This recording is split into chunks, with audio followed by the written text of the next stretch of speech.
안녕하세요. 잘 들어보실까요? 줄기세포가 마지막까지 유지하는 세포는 뭐라고 그랬죠? 해마의 기억세포, 그 옆에 있는 후각세포까지. 치매에는 유발인자가 이렇게 있는데 가장 중요한 유발인자는 뉴로제네시스 이상이다. 그리고 그걸 이상을 일으키는 주 범인이 산화 스트레스다. 더 쉽게 말하면 활성산소로 인한 세포 돌연변이, 노화, 수면장애, 혈전, 운동 부족, 당뇨, 비만, 고혈압, 스트레스, 우울증과 외상, 난청, 저장 능력 저하. 뉴로제네시스란 쉽게 말하면 신경 발생 또는 신경 창조 이렇게 말할 수 있겠죠. 어디서 만들어질까요? 해마, 신경줄기 세포가 유일하게 뇌세포를 만들어내는데 하루 몇 개? 700개. 몇 살까지? 50살까지 만들어내서 50살이 되면 뇌세포 전부를 교체합니다. 그렇기 때문에 그 치매는 50살부터 진행된다고 보시면 돼요. 그래서 미리 뇌의 가소성이란 브레인 플라스티시티, 뇌가 외부 자극이나 환경 변화에 대응하기 위해 변화하려는 특성이다. 그건 뭐냐면 뇌가 말랑말랑한 탄력성을 갖고 있다는 거죠. 하지만 나이를 이길 수는 없지만요. 산화는 옥시데이션, 산화 스트레스는 뭐 복잡하게 얘기하지만 결론적으로는 잘못되어진 환경이나 나의 관리에 의해서 활성산소가 많아져서 세포를 손상시키는 거예요. 그래서 노화 또는 퇴행성 변화라고 말하죠. 이 노화는요, 그 치매를 일으키는 1순위입니다. 쉬운 말로 연세가 올라가면, 저도 마찬가지죠. 누구나 우리 모두 해당되죠. 나이가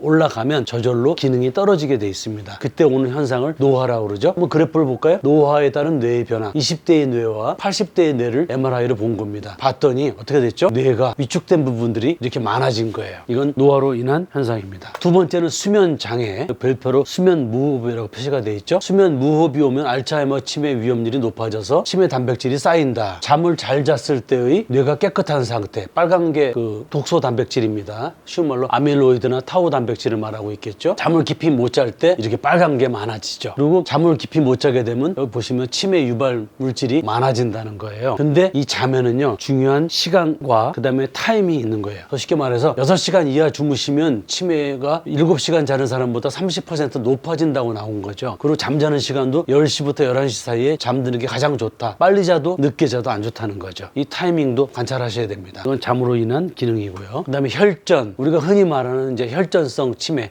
또는 혈관성 치매라고 말하는 중풍으로 이어지는 치매를 말하는 거죠. 혈관이 좁아져서 예를 들어서 그 죽상경화, 죽처럼 피가 변해서 혈전이로 막히거나 또는 심장이나 혈관의 파편으로 이게 덩어리 지어서 혈관을 막을 때 일어나는 현상인데요. 그게 오래되면 결국 뇌손상을 유발하기 때문에 치매로 이어집니다. 네 번째는 운동입니다. 운동을 열심히 하면은 신경세포가 발생이 많이 되고 연결도 잘 되고 혈관 건강이 증진되어서 알츠하이머성 치매를 억제하게 된다는 거죠. 당뇨, 굉장히 중요한 요인이죠. 요즘 신형 당뇨, 3형 당뇨를 얘기하고 있는데요. 요즘 앞으로 이제 그게 일반화 되겠지만 그 전 단계로 설명을 드릴게요. 혈당 제거에 보다 많은 인슐린이 사용되면 인슐린 분해 효소가 베타 아밀로이드를 제거하지 못해 뇌에 쌓이며 치매가 된 경우다. 쉬운 말로 당뇨로 인한 치매를 말하고 있는 겁니다. 여기 보시면 이제 당뇨가 높아지면 신경이 도약 전도, 즉 빨리 전도되기 위해서 싸고 있는 수초가 있다 그랬죠. 그걸 영어로 미엘린이라고 그러는데 얇아져서 전달 속도가 늦어지고 누전 현상이 일어나면서 신경세포가 빨리 노화된다는 거죠. 특징이 뭐냐면 깜빡깜빡하거나 어떤 예를 들어서 자기에 대해서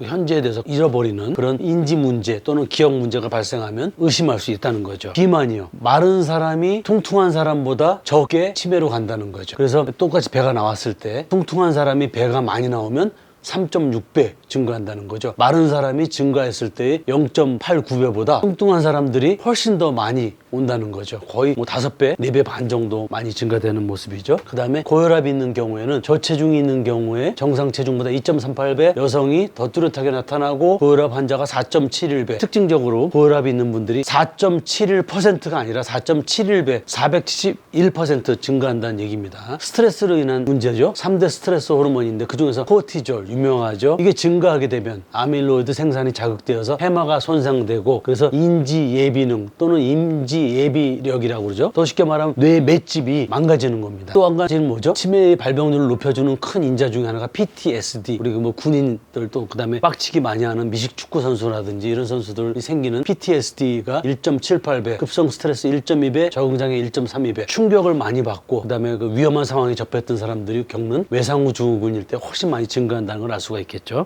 우울증과 외상으로 인한 경우인데 자, 한번 보실까요? 우울증은 치매 위험 인자로 우울증 있는 사람이 없는 노인보다 발생 가능성은 두세 배나 증가한다는 거죠. 여기 보시면 외상이라고 그러는 건 뭐냐면 머리를 부닥치는 걸 말하는 거죠. 아까도 말씀드렸지만 이 치매 위험이 증가하는데요. 1.5배 정도 증가한다는 거죠. 스포츠 선수, 군인 얘기했었죠. 타워 단백질이 많아진다. 난청 환자도 굉장히 치매를 많이 발생하는 요인이 됩니다. 경도 난청, 약한 난청이 오는 경우는 2배, 심한 난청은 5배, 25데시벨이 감소되면 뇌가 7년 빨리 늙는다. 여기 보시다시피 청장년층에서 난청이 9%, 고혈압, 비만 이렇게 나와 있는데요. 요거는 이제 뭐냐면 좀 이비인후과적인 관점에서 많이 바라본 거라고 보시면 됩니다. 이거는 또 치아 수니까 치과겠죠. 그러니까 치아가 적은 분들이 많은 분보다 81% 정도 많이 온다는 거죠. 그래서 씹으면 뇌로 가는 혈류가 증가해서 많은 양의 산소가 공급되고 음식을 씹으면서 발생하는 파로틴 호르몬이 혈관의 신축성을 높여서 뇌의 혈액량을 증가시켜 준다는 거죠. 껌 씹는 그룹들이 더 유리하다. 그러니까 머리가 막지 않으실 때는 껌 씹는 것도 도움이 되겠죠.